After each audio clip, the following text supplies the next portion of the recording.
আগামী 29শে এপ্রিল বুধবার যে 142টি বিধানসভা কেন্দ্রে নির্বাচন আছে, সেই 142টি কেন্দ্রের নির্বাচনে তৃণমূল কংগ্রেস মনোনীত প্রার্থীকে জোড়া পরিচ্ছন্ন ভোট দিয়ে বিপুল ভোটে জয়যুক্ত করবেন এবং দিদিকে চতুর্থবারের জন্য মুখ্যমন্ত্রী করে নিয়ে আসতে হবে, এই আশীর্বাদ করবেন। আমরা সাধারণত ভোটটা চাইছি উন্নয়নের নিরিখে। দিদি বাংলার জন্য অনেক উন্নয়ন করেছেন এবং করে চলেছে এবং ভবিষ্যতে করবে। তাই দিদি কথা দিয়ে কথা রাখে। 2021-এর নির্বাচনের সময় বলেছিলেন যে যদি ক্ষমতায় আসি আমরা মেয়েদের জন্য লক্ষ্মীর ভাণ্ডার প্রকল্প চালু করব। দিদি তাই করেছেন। ক্ষমতায় আসার পর 500 টাকা দিয়ে লক্ষ্মীর ভাণ্ডার শুরু করেছেন। তারপর প্রতি খেপে সেই লক্ষ্মীর ভাণ্ডার এখন দাঁড়িয়েছে জেনারেলদের জন্য 1500 টাকা আর ST/STদের জন্য 1700 টাকা। দিদি কথা রাখে। এই রিসেন্টলি একটা প্রকল্প চালু করেছে ইয়ং ছেলে এবং মেয়েদের জন্য। এই প্রকল্প আর যুবসাথী। এই যুবসাথী প্রকল্পটা কেন চালু করেছে?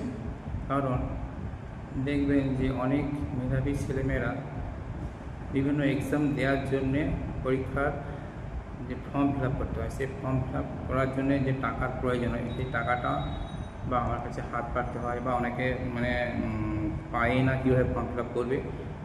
সেই সকল বেকার ছেলেমেয়েদের কথা ভেবে দিদি 1,500 টাকা যুবসাথী একটা প্রকল্প চালু করেছে, যাতে ওই 1,500 টাকা দিয়ে ছেলেমেয়েরা তাদের পরীক্ষার ফর্ম ফিল আপ করতে পারে।